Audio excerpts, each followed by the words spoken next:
you brought up briefly The Machine, the movie, based on the big breakout comedy bit that you had about you and Florida and traveling to Russia, and it's a really funny, brilliant story. You guys can see it in your special. You can see it online. Yeah. But now it's a film. Yep. How'd that work? I walked into Legendary. By the way, you would fucking love the people at Legendary. They're so your people. Like you and Cale Boyder would fucking get along amazing. He's a legendary guy. He's yeah. So I go into him and he just says we're doing a pitch and I have 3 ideas, and he's just like I pitch him and he goes, all right, I like them. All right, you get to make one movie in Hollywood. What is it? And I said, well, I mean, if I get to make one movie, it's going to be The Machine. And he goes, great. Then what is it? And I said, I don't want to do it. And he said, why? And I said, because I'm afraid I'd do it, and then it would get big, and the Russian mafia would see it, and then they'd kidnap me. And he went, sold. Sold. It's fucking sold. And I went, what? He goes, we're doing a movie. We're doing a goddamn movie. And sure enough, we get the script, we get a director, and we're in Serbia for 3 months.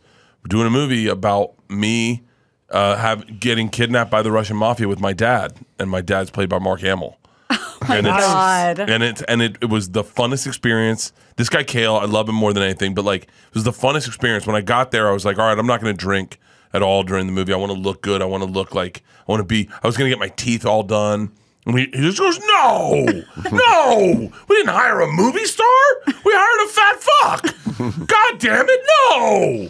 And he goes, you fucking, the first night he goes, you're coming out with me. We're drinking rosé all night. This is who you are. And so we went out and drank, and he said to me very wisely, you can't predict whether a movie is going to do well or not. You can't fix if it's going to do well or not. What you can predict is whether or not you have the best time of your life making that movie, and if you do, that can show up on screen. And so I made a decision to really just have a fucking blast. Money was no object. I was making some money, but I just thought, none of that, it's all... I would have sommeliers come to the house. I'd have the whole cast come to the house. I had a 3-story house in Serbia next to like the prime minister. I had parties all the time I had karaoke machines delivered. I'd invite everyone from the crew and the cast. Mark Hamill would come. His daughter would come. His wife would come. And their dogs would come. And it was like the funnest experience I've ever had in my life. I never thought I ever wanted to do a movie ever. It's not who I am. I mean, you guys kind of know who I am as like podcaster, comedian. That's my safe zone.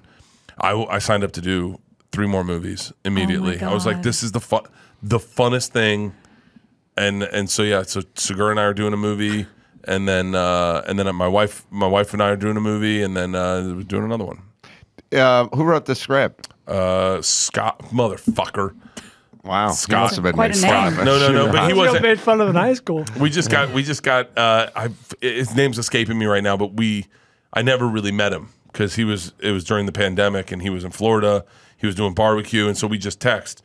Peter Atencio is our director, and he kind of worked closely with him. And then when we got there, if there was something we didn't like, we just fucking rewrite it.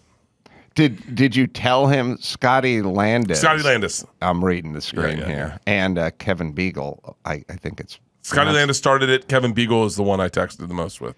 So do you tell them like, okay, watch the bit, you got to watch the comedy bit. Yeah. And then here's who I was growing up. Here's where I grew up. I mean, you must have to download information to them. I told them stories that I did that weren't in the story. Like in the special. In the special, I told them like little things, like how I felt in certain moments. Most importantly, we talked about my relationship with my dad, because that's like the one place they wanted to explore is this. It's a buddy comedy. I don't even know how to explain the movie, but it's like a buddy action comedy, like Romancing in the Stone type thing. It's Sweet. It's a lot. It's a lot of like Midnight Run. So it's 2 dudes involved in something over their head, and I think mostly they wanted to focus on how I behave around my dad, how I'm a fuck up. And what's funny is like the funniest parts of the movie is just when I fuck up. When I fuck up really good. Like I don't even have to act. When I fuck up, and it just is comedy.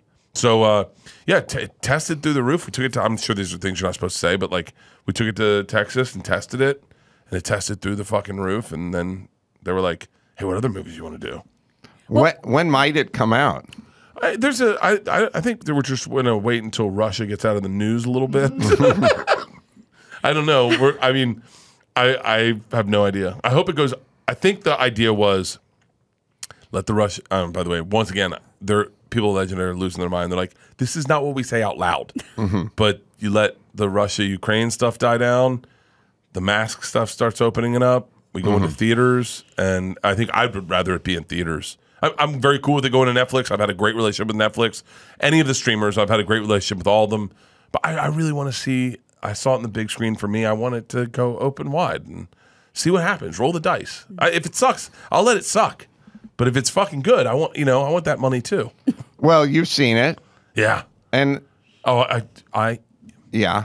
You can watch a movie with you in it. It's possible. No. So we did the first screening. This is the very first screening. This is like the 2.5 hour, 3 hour version. First screening. Yeah, like a roughish cut. Very rough. Rougher cut. And we went to the next screening. They asked me first not to come. And I said, why? And they're like, you affect the way everyone else sees the movie. And I said, how so? And they're like, well, you were crying the entire movie, and I was reciting the lines. I was like Robert De Niro, but like not I was sobbing. The second the movie opens, I start bawling, and then I cried through the entire movie. My wife was like, you're making it uncomfortable. I brought wine. I was hitting a vape pen. And this is in like the screening room. And so then they're like, and the next time they're like, well, we'd like you to come, but can you sit in the back?